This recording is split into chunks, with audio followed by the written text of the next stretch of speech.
Lucia first noticed the hush that fell upon Venice in the days leading up to the Carnival. Normally, the atmosphere would be charged with restless joy, masked revelers sauntering along the canals, laughter echoing off the stone walls, the swirl of colourful costumes catching the reflection of street lamps in the water. But this year, the city seemed different. A distant tension pulsed through the narrow alleys, as though even the pigeons in Piazza San Marco were on edge. Along with the usual excitement came a thread of anxiety that no one could name, but which everyone could sense hovering in the air. Lucia had always been sensitive to such shifts in mood. Even the hush of winter in Venice usually felt alive to her, but this quiet felt too measured, like breath held in anticipation. She was standing near the docks at sunset, watching boats come in with visitors and vendors for the carnival. Candles flickered along wooden planks, and the water lapped gently at the sides of gondolas. Out on the horizon, the sun dripped its final orange glow into the lagoon.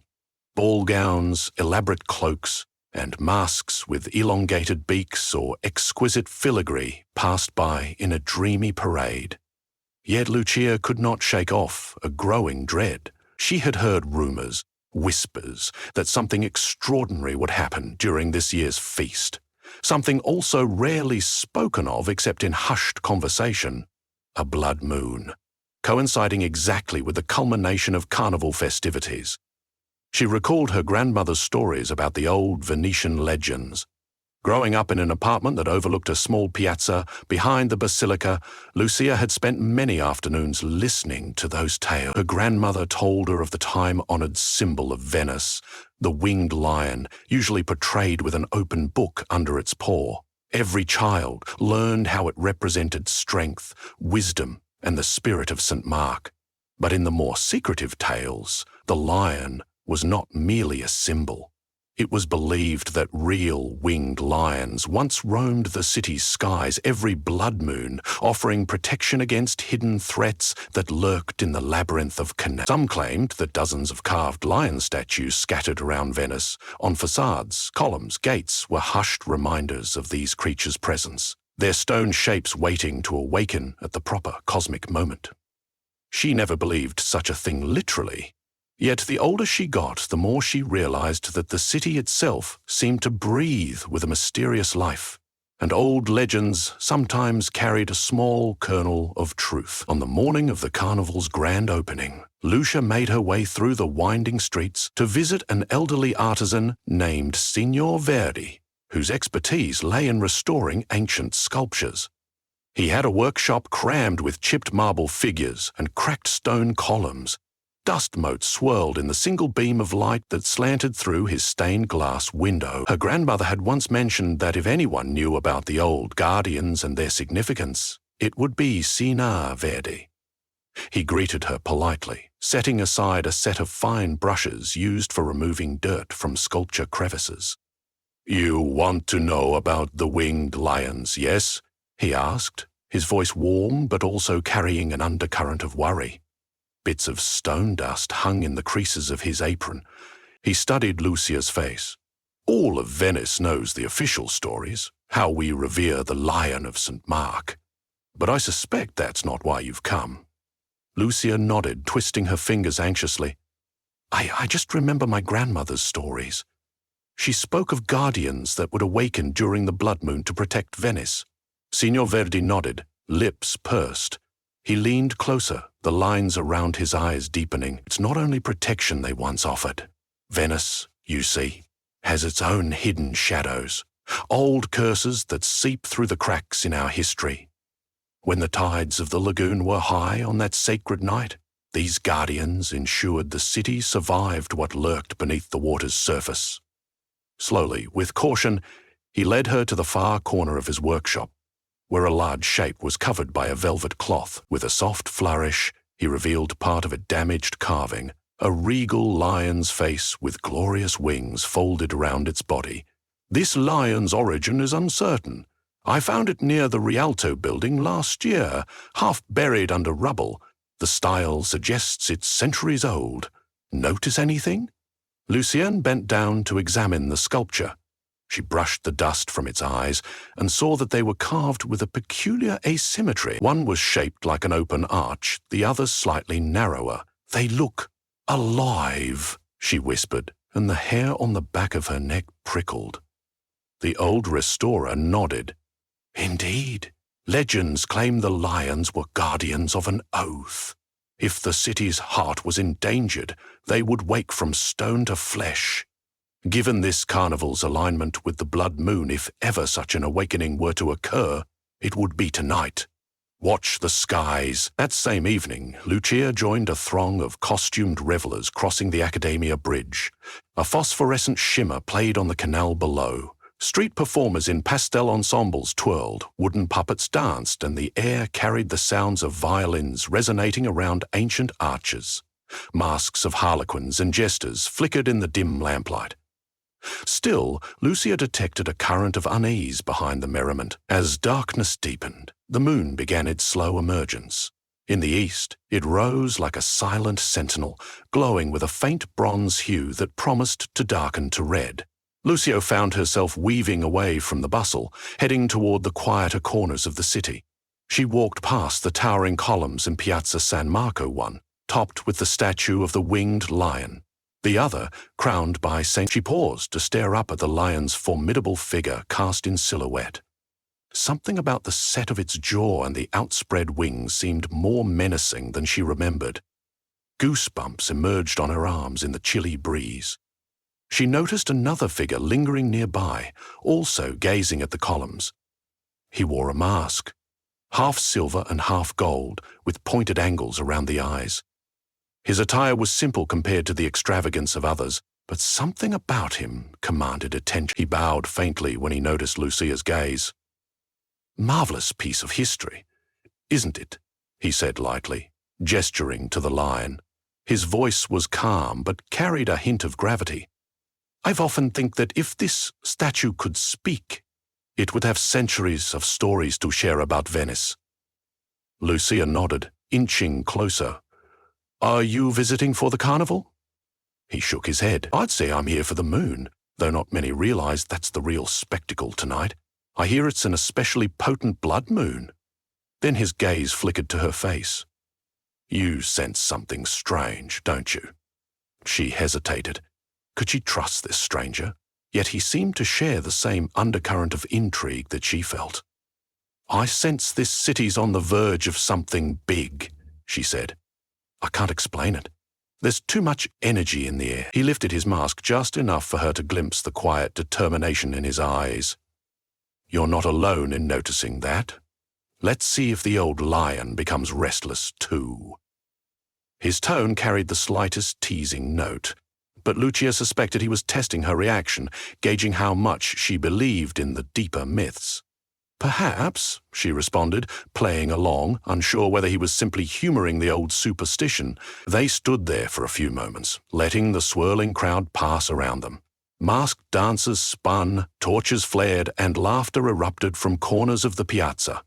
But Lucia and the masked man were together in a pocket of stillness, like watchers anticipating the turn of fate. To distract herself from the swirl of sensations, Lucia next made her way toward the labyrinthine side streets behind the Doge's palace. Jer had arranged to meet a friend, Caterina, who worked in a costume atelier there. The atelier's courtyard was strung with lanterns, illuminating racks of gleaming metallic fabrics and plumed masks.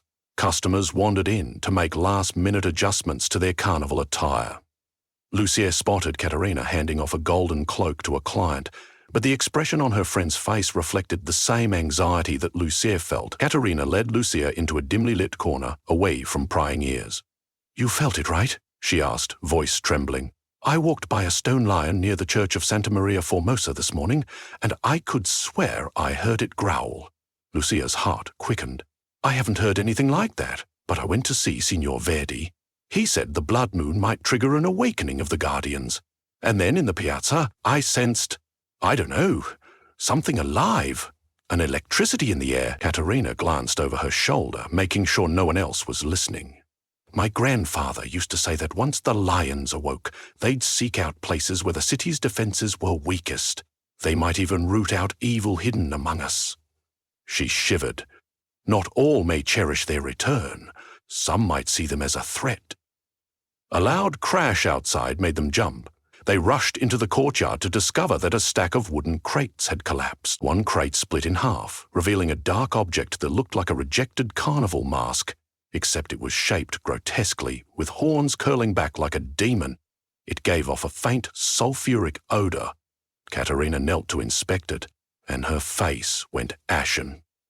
This is from the old carnival archives, she whispered. Legends say certain masks were used in black magic rites centuries ago. There were attempts to purge them from the city's records. How on earth did it end up here? Lucia felt an inexplicable dread clawing at her stomach. Maybe it's no coincidence. Maybe that hush we sense is also a stirring of something dark, something the lions might have to battle. Just then, a ripple of noise began building through the streets. Cries echoed, some joyful, others alarmed. Lucia caught snatches of exclamations in Italian and numerous other languages. The moon! The moon! The carnival seemed to converge on the piazzas, drawn by the spectacle now unfolding in the skies. Lucia, Katerina, and several bystanders hurried out of the atelier, pushing their way through the costumed crowd. The moon, now fully emerged, hung low and enormous, glowing with a coppery red radiance. The reflection dancing on the canal gave the water an eerie luminescence. For a moment, the entire city fell silent as the sky took on an otherworldly hue. It was as though Venice itself was holding its breath. Then, from near the Basilica of St. Mark, came a resounding crack like the splintering of stone. Lucia and Katerina turned to see the column of the winged lion shaking. Tourists yelled in alarm as pieces of debris rained down. The statue of the lion began shifting, stone groaning under the strain of movement. Someone screamed, "It's an earthquake!" People scrambled, but Lucia and Katerina stared, transfixed. As the lion's head lifted, its once lifeless eyes glowed with a red glimmer that matched the moon overhead. Then, with a mighty roar that reverberated through every alley and canal, the lion unfurled its wings, sending shards of stone scattering. Pandemonium erupted. Many rushed away in terror, uncertain of what they were witnessing. Lucia clutched Katerina's hand. "It's happening," she breathed. "They're real." The lion leaped free from the column, wings opening to reveal centuries of carved sinew that was abruptly turned to living muscle. Its wings flapped with an audible whoosh of air. Scrambling to maintain their footing, Lucia and Katerina stumbled into a side alley. Others fled in all directions, carnival masks askew, toppling over hems of elaborate gowns. A swirl of confusion spread through the city. Some believed it was a cunning carnival performance, while others recognized it as something well beyond a staged trick. In the next moments, more sounds of splitting rock echoed across Venice. Wherever there was a winged lion statue on pedestals, perched atop facades, hidden in courtyards, stone began to move, eyes blinking open. Soon, half a dozen of the creatures soared into the sky, roaring in unison, their voices mingling with the startled cries of thousands of onlookers. The sound was both frightening and majestic, an ancient chorus reborn. Lucia's fear mixed with awe. She couldn't tear her gaze away as the lions circled, their silhouettes framed against the massive red moon.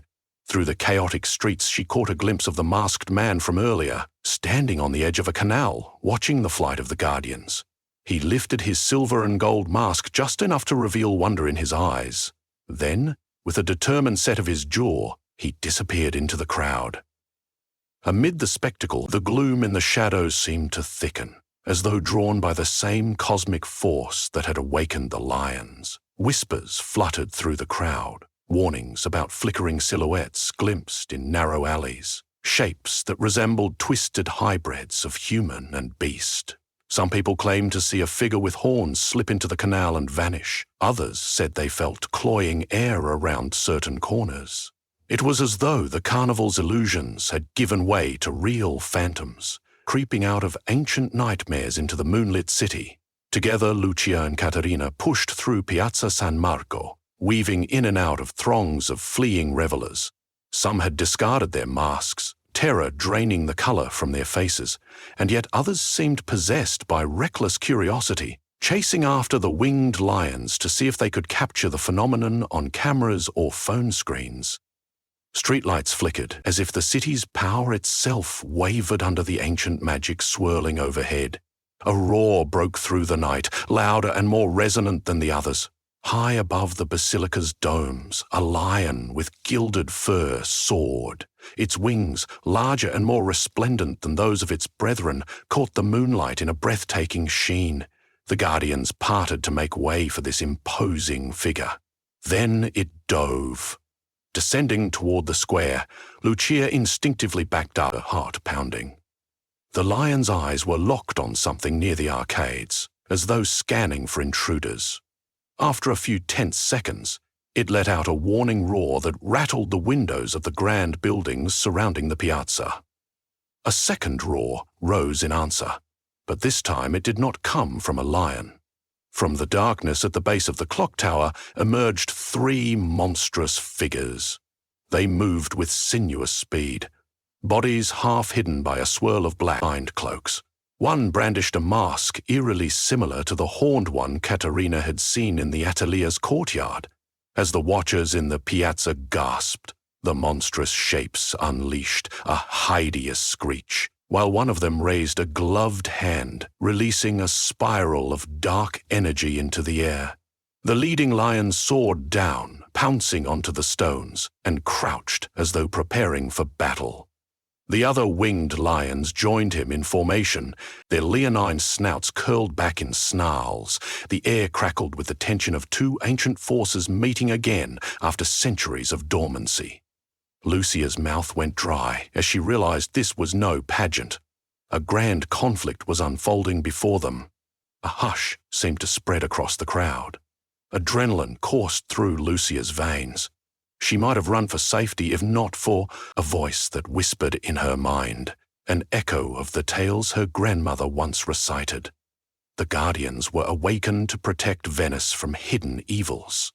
The blood moon revealed truths usually cloaked by illusions of everyday life. Now it was all real, standing in front of her. In one surge of movement, the monstrous trio lunged for the lion at the front. "Leaving Norden!" hurling arcs of black flame and conjured illusions that twisted the carnival lights into grotesque shapes. Sparks danced along the pavement. The lion sprang to meet them, batting aside the crackling energy with a swipe of its massive paw.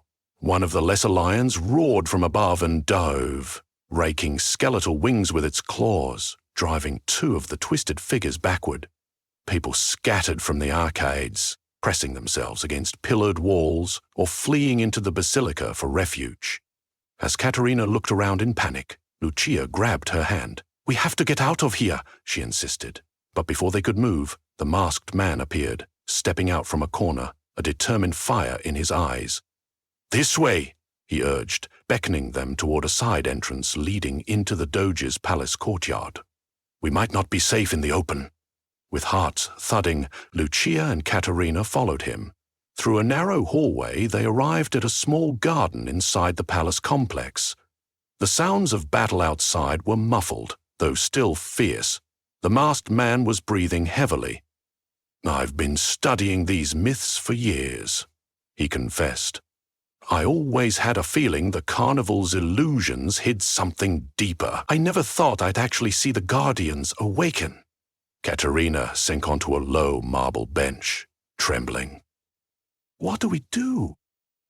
The man removed his mask, revealing a face younger than Lucien expected, with eyes brimming with earnest intent. "If the guardians are real, then the old texts might be real as well. Texts that claim certain relics can bolster the lion's power. We must find a way to help them. An old record, I read, mentioned a hidden chapel across the Grand Canal with an altar dedicated to the winged lion. Within that chapel, a relic known as the Lion's Pearl was said to amplify the protective magic. If we can bring it to them, Perhaps the lions will gain the strength needed to vanquish this darkness fully. Though fear still roiled in Lucia's chest, she sensed a calling. Vena's joy and music had died into frightened whispers. If there was even a fragment of hope that they could help, they had to try. "I'll go with you," she told him. Katerina exhaled shakily. Then I'll come too. Maybe if we do this, we can save the carnival, or at least help restore balance." They navigated the labyrinth of corridors, eventually emerging onto a small canal. Gondolas, abandoned by startled rowers, bobbed uncertainly in the black water. Overhead, the roars echoed, punctuated by bursts of that unholy shrieking. The sky glowed with the furious dance of lion guardians clashing against drifting shapes of darkness. The man leapt into a gondola and gestured for Lucia and Katerina to follow. "Let's hope my limited rowing abilities are enough," he muttered, taking up an oar. They drifted beneath arched bridges dyed red by the moonlight. The gondola's journey felt like a surreal crossing into an older realm, guided by star-tinged gloom. Lucia peered at the water, expecting to see monstrous shapes swirling below, but each turn of her gaze revealed only ripples reflecting the tormented sky. At last they reached the broad sweep of the Grand Canal, crossing to a quieter district. Fewer lights burned here, and the elegant Renaissance facades slumbered in eerie twilight. They moored the gondola near a decaying set of steps. A partially collapsed gate provided entrance to an old chapel courtyard overgrown with ivy. High above, cracks in the rooftop allowed slender beams of moonlight to slant into the building's interior. Gently pushing open the chapel's wooden doors, they crept inside. Colourful frescoes marred by faded edges led the way down a short nave to an altar draped in dusty cloth. Instead of the usual Christian imagery, the central mural depicted the winged lion rampant, with glimmering halos and swirling clouds. Upon the altar rested a tarnished golden box, its lid engraved with swirling lines that resembled leonine wings. It was exactly as the man's text had described.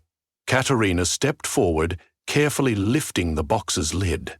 Inside lay a pale orb the size of a small orange, faintly shimmering with a soft glow of moonlight.